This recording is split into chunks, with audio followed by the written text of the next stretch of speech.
Good evening, Ron. Thank Hi. you very much for all three for seminars. Wonderful, thank you.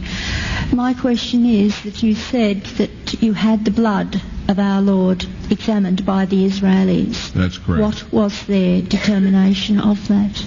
Okay.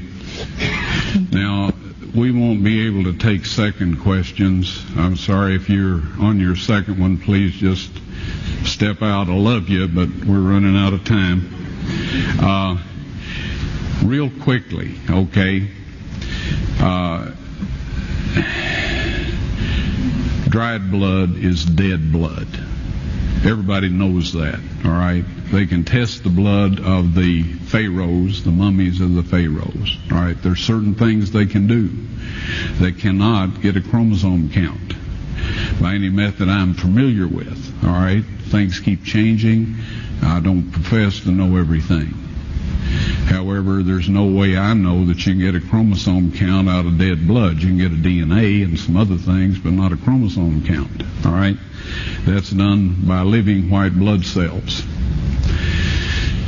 Now then, first of all, in this analysis, I took the blood into a laboratory in Israel. I asked one of the people I work with in antiquities, where is a good laboratory that does reliable work? And they said, such and such, such and such. I took it.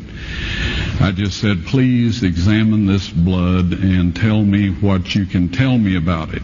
All right? They said, well, look, we're going to reconstitute it. We're going to put it in normal saline and keep it at body temperature for 72 hours with gentle swirling. All right? That's their business. That's great. I said, now I want to be there when you check it out. They said, fine. So I was back. They checked it out. I said, now, they said it's human blood. We can tell that. They did whatever tests they need to do. And then I said, take some of the white blood cells and put them in a growth medium and keep them at body temperature for 48 hours. And they said, well, that'll do no good because it's dead blood. I said, would you please do that for me? And they said, okay, we'll do it.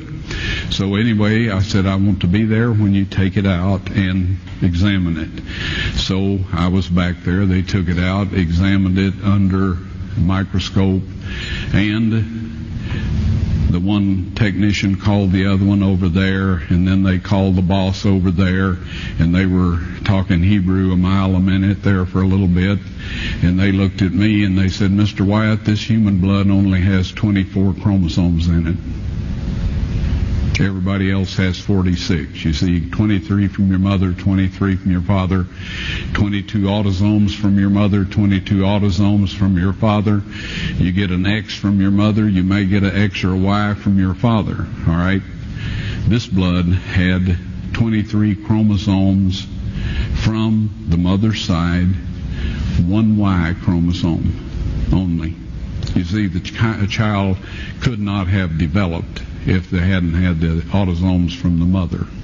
So all of his physical characteristics were determined by his mother's side of the family, her autosomes.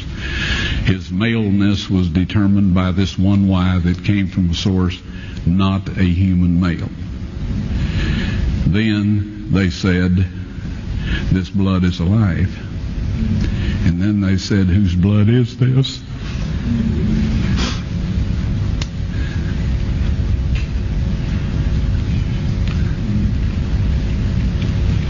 I said, it's the blood of your Messiah.